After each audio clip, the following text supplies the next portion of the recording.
ઓમ નમઃ શિવાય. શિવ મહાપુરાણ શ્રી કૈલાસ સંહિતા અધ્યાય 1. જ્યારે વ્યાસજી સુખપૂર્વક બેઠા ત્યારે એમણે એ મુનિઓને પૂછ્યું કે હે મુનિઓ, કહો તમારા આ યજ્ઞમાં સર્વ પ્રકારે શાંતિ છે ને? આપે સારી રીતે યજ્ઞપતિનું પૂજન કર્યું છે ને? પછી એ કહો કે આપે શા માટે આ યજ્ઞ કર્યો છે? ત્યારે નૈમિચારણ્યવાસીઓએ મુનિઓ મહાતેજસ્વી પરાશુર પુત્ર શિવના પરમ પ્રેમી વ્યાસને પ્રણામ કરીને બોલ્યા કે હે ભગવાન, હે મુનિ શાર્દુલ, હે નારાયણના અંશથી ઉત્પન્ન કૃપાસાગર, હે મહાપ્રાજ્ઞ, આજે આપના ચરણોનું દર્શન કરીને અમે કૃતકૃત્ય થઈ ગયા છીએ. હે મહાભાગ, આ મહાક્ષેત્ર નૈમિચારણ્યમાં અમે જે મહાયજ્ઞનું અનુષ્ઠાન કર્યું છે એનું એક જ કારણ છે કે ઓમકારના અર્થનો પ્રકાશ થાય. અમે એ પરમેશ્વરના પરમ ભાવને સાંભળવાની ઈચ્છા રાખીએ છીએ કે હે મહેશ્વરનું પરમ સ્વરૂપ છે. હે પ્રભુ, અમે એ વિષયમાં કશું જાણતા નથી, એકમાત્ર આપને શરણે છીએ. આપ અલ્પબુદ્ધિ અમારો સંદેહ દૂર કરવા યોગ્ય છો. આપ અમને શિવ જ્ઞાનરૂપી નૌકાથી તારી દો. અમારી એકમાત્ર શ્રદ્ધા શિવ તત્વને જાણવાની છે. જ્યારે આ પ્રમાણે ઋષિઓએ વેદ જાણનાર વ્યાસને પ્રાર્થના કરી ત્યારે મહામુનિ વ્યાસે ઓમકાર રૂપ પરમેશ્વર શિવનું પાર્વતી સહિત મનમાં ધ્યાન કરીને પ્રસન્ન થઈ તેઓ મુનિઓને કહેવા લાગ્યા. અધ્યાય 2. પાર્વતીનો પ્રણવ સંબંધી પ્રશ્ન. વ્યાસ બોલ્યા, હે બ્રાહ્મણો, આપે ઘણો જ ઉત્તમ પ્રશ્ન કર્યો છે. શિવનું વાસ્તવિક જ્ઞાન જ પ્રણવના અર્થનો પ્રકાશ કરનાર છે. શિવની કૃપાથી જ એ જ જ્ઞાનની પ્રાપ્તિ થાય છે. શિવની ભક્તિ વગર આની પ્રાપ્તિ થતી નથી. વળી આ જ્ઞાન અંબિકાપતિ ભગવાનના ઉપાસકોને જ પ્રાપ્ત થાય છે.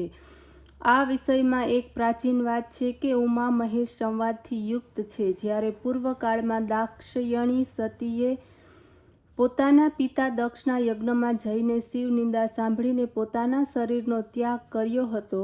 પછી તપ કરીને તેમણે હિમાલયને ત્યાં જન્મ ધારણ કર્યો. વળી ફરીથી શિવને માટે તપ કર્યું. હિમાલયે સ્વયંવર રચીને પાર્વતીનો શિવજી સાથે વિવાહ કર્યો, જેના પરિણામે દેવી પાર્વતી અને દેવેશ શિવજીને મહાન સુખને પ્રાપ્ત કર્યું. એક સમયે મહાશિખર ઉપર બેઠેલા પાર્વતીજીએ પોતાના પતિ શિવજીને કહ્યું કે હે દેવ, હે પરમેશ્વર, સર્વજ્ઞ, ભક્તિ સુલભ, હે પરમામૃત વિગ્રહ, હું આપની તે સ્ત્રી છું જેણે આપની નિંદાથી શરીરનો ત્યાગ કરીને હિમાલયની પુત્રી રૂપે મેં અત્યારે જન્મ ધારણ કર્યો છે. જેથી હવે આપ મને મંત્ર દીક્ષાના વિધાનથી શુદ્ધ તત્વની પ્રાપ્તિ કરાવો.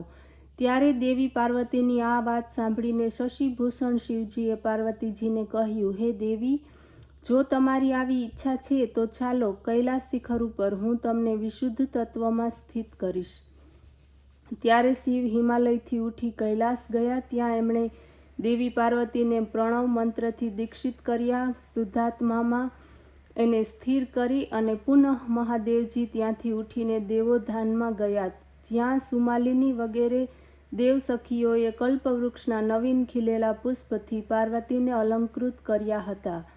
શિવજી એમનું સુંદર મુખ જોઈ ઘણા જ પ્રસન્ન થયા. પછી શ્રુતિયુક્ત અર્થો સાથે પાર્વતી પરમેશ્વરને લોકહિતકારીથી કથા પૂછતા આ પ્રમાણે કહેવા લાગ્યા.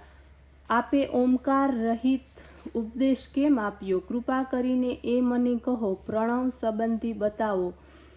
પ્રણવ કેવી રીતે પ્રગટ થયો? એની કેટલી માત્રા છે? વેદના આદિમાં એને કેવી રીતે કહેવામાં આવ્યો છે? તેના કેટલા દેવતા છે? વેદ વગેરેની ભાવના કેવી રીતે કરવામાં આવે છે? એમાં કેટલી પ્રકારની ક્રિયા છે તથા તેની વ્યાપકતા કેવા પ્રકારની છે? એમાં કેટલી કલાઓ સમાવેશ થાય છે અને એમાં પંચાત્મકતા શું છે? એના વાસ્ય વાચકના સંબંધ અને સ્થાપન કેવા પ્રકારના છે? પ્રયોજન શું છે? એનો ઉપાસના તથા ઉપાસ્ય વસ્તુ, ઉપાસનું ફળ, અનુષ્ઠાન વિધિ, પૂજાનું સ્થાન, મંડલ, એના ઋષિ, એના ન્યાયની વિધિનો શું ક્રમ છે? હે શિવ, જો આપની કૃપા અમારા ઉપર હોય તો મને એ સર્વ બતાવો. મને આટલું તત્વ જાણવાની ઘણી ઈચ્છા છે. દેવીના આ પ્રમાણે પૂછવાને કારણે શિવ પાર્વતીની પ્રસન્નતા